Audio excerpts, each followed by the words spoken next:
I need you to listen carefully because what I'm about to say may sound harmless at first, but it cost me years of my life before I understood the truth.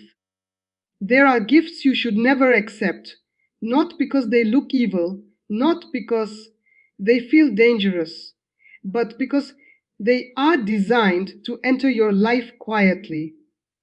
And once they do, they open doors you never agreed to open. I'm not speaking from theory.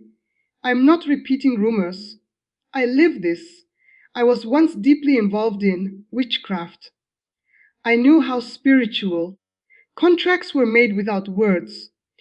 I knew how objects could be prayed over, spoken into, dedicated, and sent into someone's home as a smiling gift. And I knew exactly what those gifts were meant to do.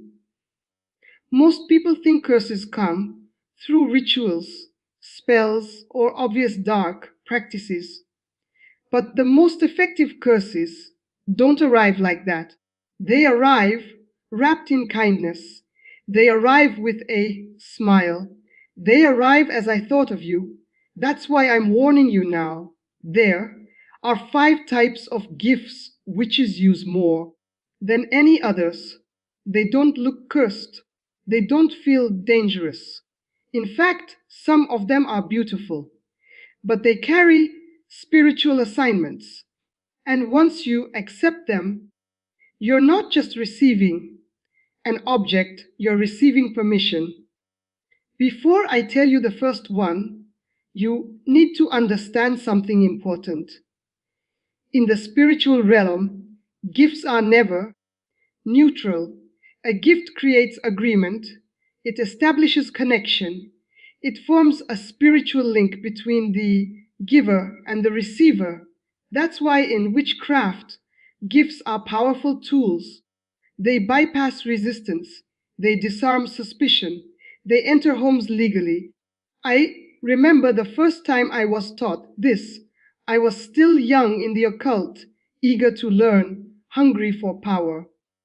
An older practitioner looked at me and said, "Never waste energy on someone who won't open their door. Send the door to them." I didn't understand at first. Then she handed me an object and told me to bless it, not with good intentions, but with purpose, with words spoken in secret, with spirits assigned to it. And she said, "No, let them invite it in." That sentence still chills me because that's how it works. Now listen to me very carefully. The first gift you should never accept is clothing.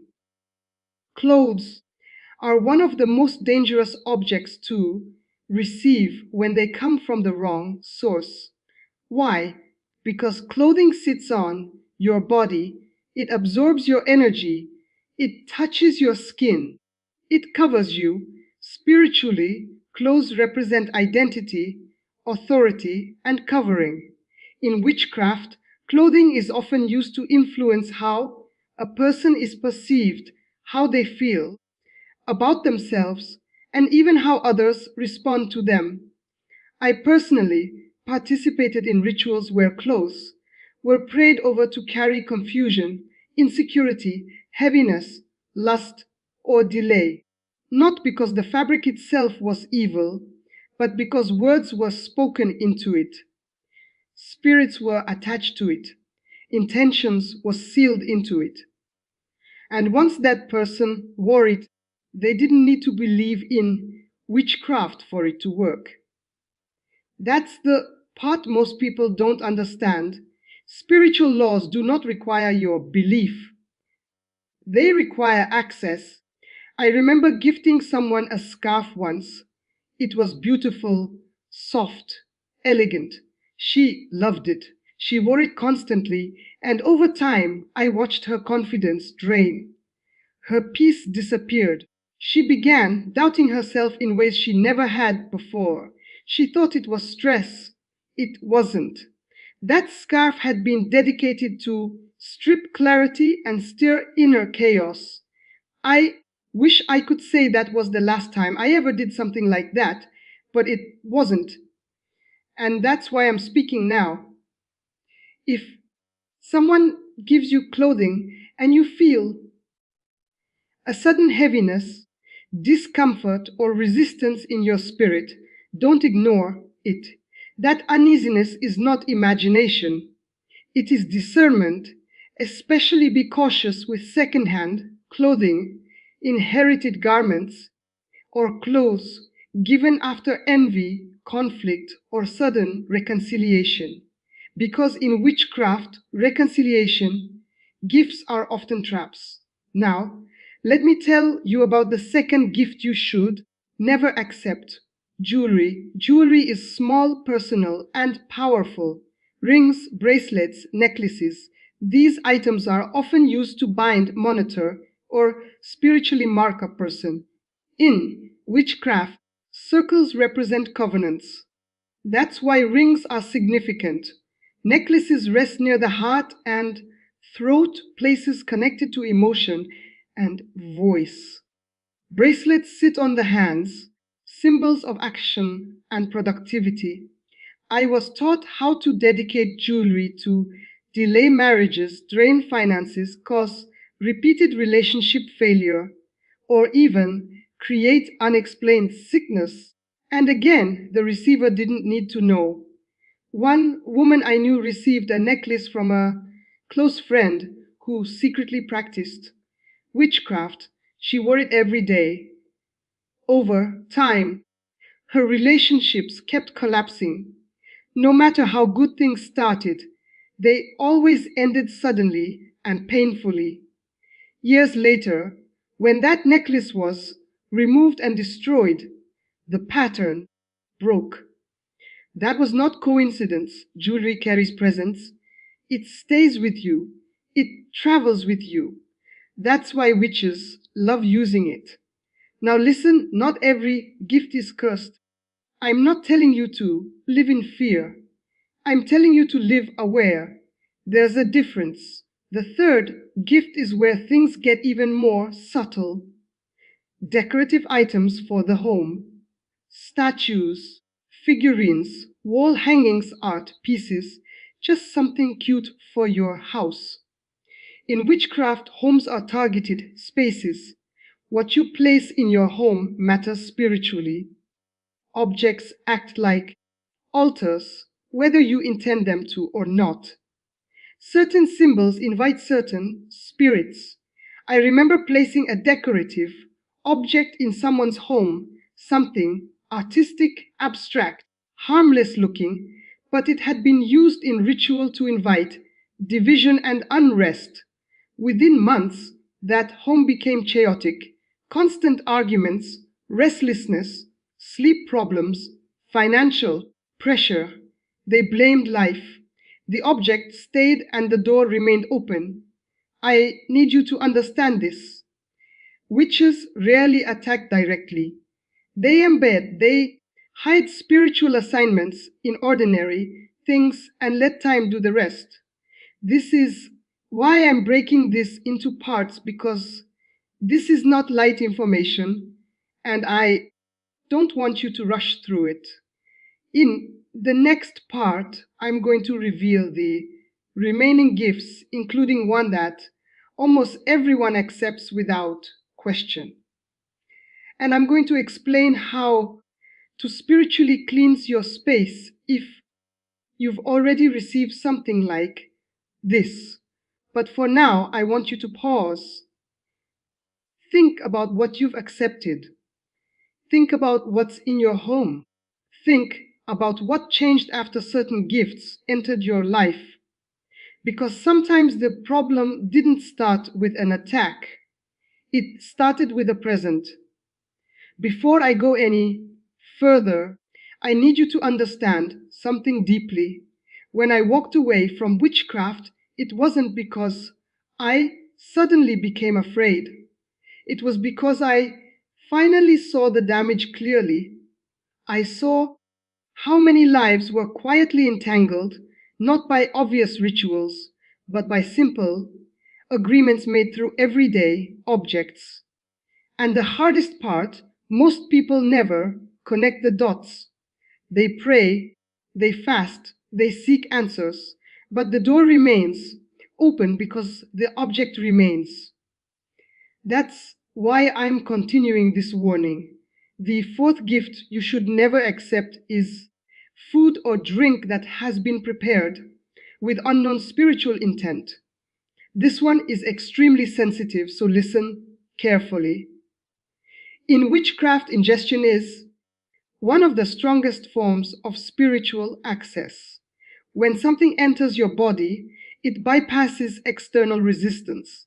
That's why witches often work through meals, drinks, oils, powders, or special treats. I personally witnessed food being prayed over not with visible rituals, but with whispered words, intentions spoken quietly while cooking, baking, or serving. And no, it didn't look dark, it looked loving. Homemade meals, celebration dishes, special recipes, peace offerings after conflict. I remember a woman who constantly struggled with unexplained exhaustion. Doctors found nothing. Vitamins didn't help. Rest didn't help. She felt drained no matter what she did. Later it was revealed that someone close to her regularly brought her foe, always insisting she eat it always, offended if she refused. When that stopped, the heaviness lifted. Witchcraft works best when it hides behind hospitality. Now hear me clearly. I am not saying every meal someone offers you is dangerous. Fear is not wisdom, discernment is. If someone becomes aggressive, offended, or manipulative about you consuming what they give you, pay attention. In the occult, offense is often used to force compliance.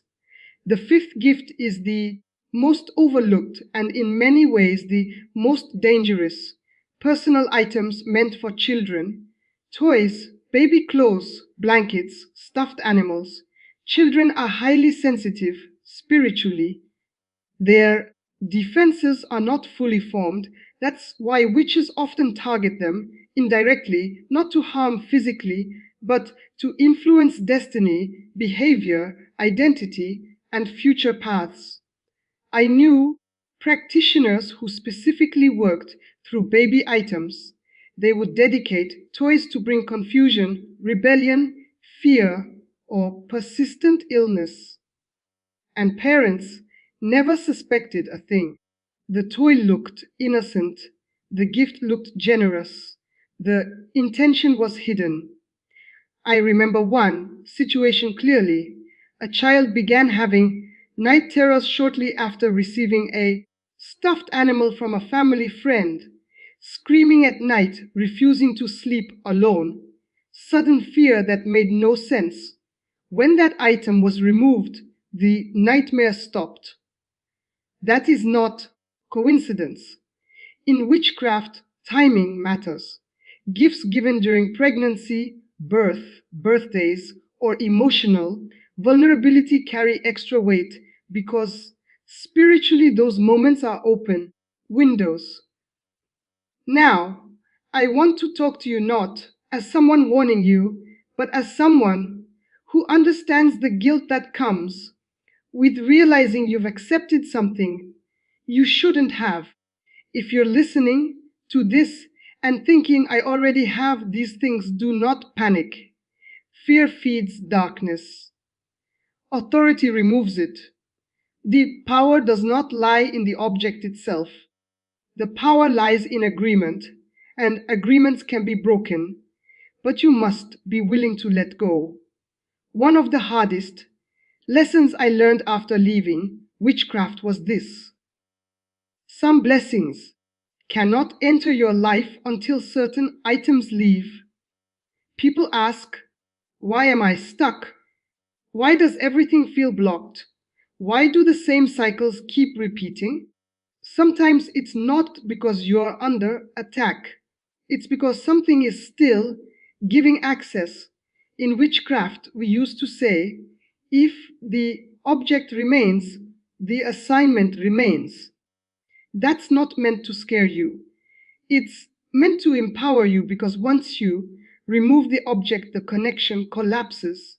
Now, let me tell you something deeply personal. When I first walked away from the occult, I didn't immediately experience peace. I experienced resistance, nightmares, confusion, emotional turmoil. Why? Because my home was still full of items connected to my old life: books, jewelry, decor, clothing. I had left the practice, but the practice hadn't left my space. It wasn't until I began removing those items intentionally, prayerfully, decisively that things shifted. Peace came, clarity returned, my mind felt clean. That's when I understood what I'm telling you now. Your environment speaks before you do. Your home teaches your spirits how to rest or how to remain alert, and objects carry memory. This is why witches use them. I want you to do something after this video. Walk through your home slowly. Don't rue, don't overthink. Just observe, notice what you feel near certain items. Notice if there's something you've always felt uneasy about but never questioned.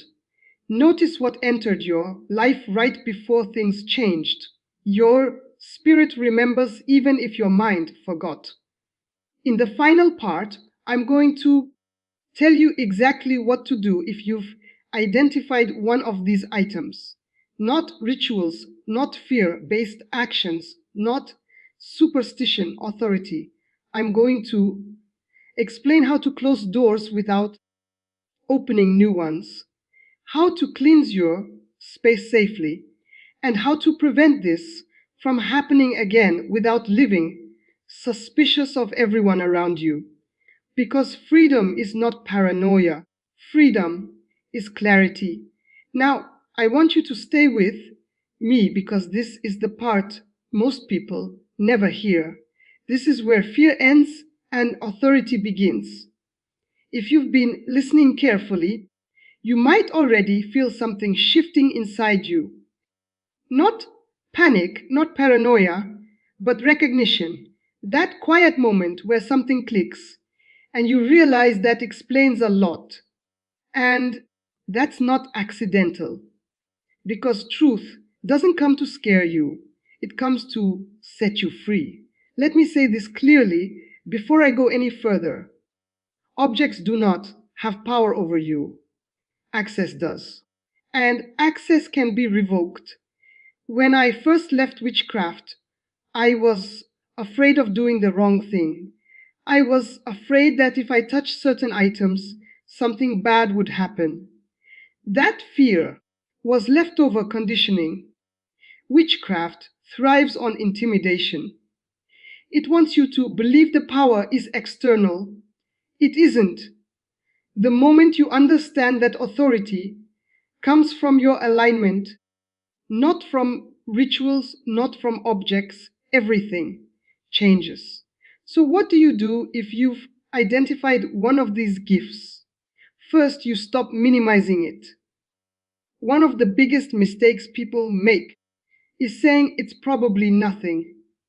When their spirit has been uneasy for years, that hesitation doesn't make you wise. It keeps you stuck. If something carries disturbance, confusion, heaviness, or emotional resistance, you don't need proof. Discernment is enough. Second, you separate emotionally from the object. This is important. Witchcraft often works through sentimental attachment. It was a gift. It was expensive. I don't want to offend anyone. It reminds me of a memory. That emotional bond is part of the agreement. Letting go is not dishonor. It is self-respect. I had items that represented years of my life. Items that once made me feel powerful. Items that felt like part of my identity. And I had to release them, not angrily, not dramatically, but decisively. You cannot step into freedom while holding on to anchors. Third, you remove the item completely. Not storage, not relocation, not gifting it to someone else. Removal. In witchcraft, passing an object along simply transfers the assignment. That's why disposal matters. For me, removal meant destroying certain items, discarding others, and cleansing my space intentionally afterward. Not with fear, with authority. And here's something people misunderstand. Cleansing is not about fighting spirits. It's about closing doors. You don't argue with darkness. You turn on the light. When I cleared my space, I didn't shout. I didn't panic. I spoke with clarity. I declared that any agreement made without my consent was broken, that anything not aligned with peace had no permission to remain, and things shifted immediately. The atmosphere changed, my thoughts settled, sleep returned. That's how you know. Now, let me address something important. Some of you are thinking, but what if the person didn't mean harm? Intent matters, but access matters more. Even well, meaning people can pass along objects carrying spiritual residue. In witchcraft, objects absorb energy through use, environment, and history. This isn't about accusing people, it's about guarding your space. Your home is not a museum of obligation, it is a sanctuary, and you are allowed to protect it. Another thing I need to say, especially to those who are deeply spiritual, prayer alone does not always remove access if the object remains. Prayer is powerful, but agreement is practical. You cannot ask for rain while holding an umbrella over your head and expect to get wet. Faith and action work together. That's why some prayers feel unanswered, because the door is still open. When I finally understood this, I stopped begging for freedom and started enforcing it. And enforcement doesn't require volume, it requires clarity. Now, let me talk to you about prevention, because awareness without wisdom becomes fear. You do not need to interrogate every gift. You do not need to suspect everyone. You do not need to isolate yourself. What you need is discernment and boundaries before accepting personal items, especially clothing, jewelry, or items for your home or children. Pause internally, not outwardly, not awkwardly, internally. If there is peace, receive with gratitude. If there is resistance, decline with grace. You do not owe anyone access to your life. Boundaries are not rude, they are protective. I used to know witches who said if they hesitate, it's harder to attach. Hesitation disrupts access. That's why slowing down matters. Now, I want to leave you with this truth because it ties everything together.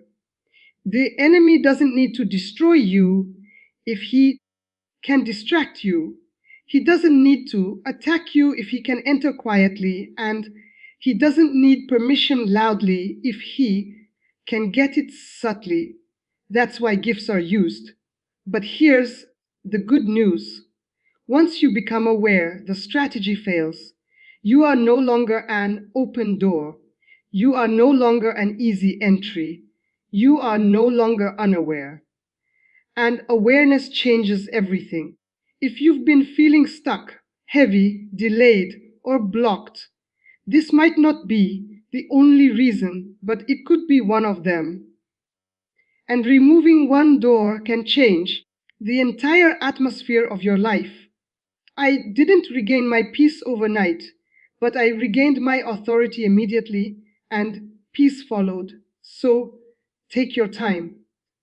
Walk through your space. Listen to your Spirit, remove what no longer belongs, not with fear, with confidence, because you are not powerless. And nothing hidden can remain once it is exposed. This is where the story closes and where freedom begins and clarity is